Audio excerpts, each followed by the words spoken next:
ہجرت کے کچھ دنوں کے بعد، تھوڑے عرصے کے بعد،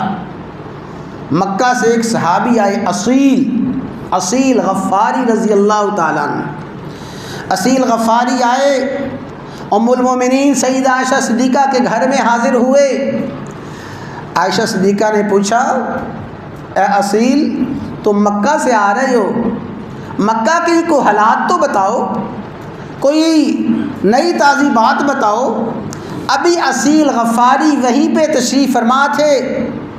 ہمارے آقا و مولا سیدنا و مولانا محمد الرسول اللہ، بھائی سب کہہ دیں صلی اللہ تعالی وسلم، گھر میں تشریف لائے۔ اصیل غفاری کو دیکھا،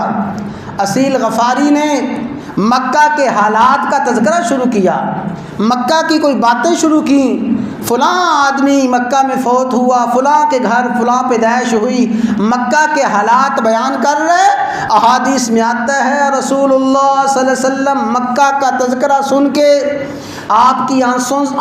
آنکھوں سے آنسو بہہ رہے ہیں، آپ زار و قطار رونا شروع ہو گئے۔ وہ اصیل غفاری مکہ کے حالات کو، مکہ کے واقعات کو بیان کرتے ہیں، اور اس کا بہت اچھا اندازہ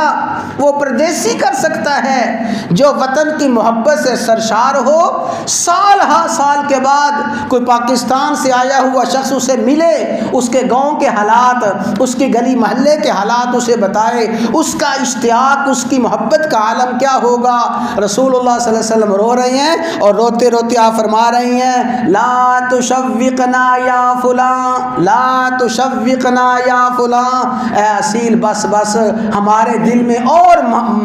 مکہ کی محبت کا اشتیاق، مکہ کی محبت اور نہ بڑھا، ہمارے جذبات کو برانگیختہ نہ کر، داعی القلوب، دلوں کو چھوڑ دے، تقلو، تاکہ دل اسی سرزمین کے ساتھ مانوس ہو جائیں۔ تو اصیل غفاری سے آپ نے مکہ کے حالات سنے، اور مکہ کے حالات سن کے آپ کی آنکھوں سے آنسو بہہ پڑے۔ یہ رسول اللہ صلی اللہ علیہ وسلم کا اپنی سرزمین کے ساتھ، اپنے وطن کے ساتھ، اپنے مولد کے ساتھ محبت کا اظہار ہی ہے۔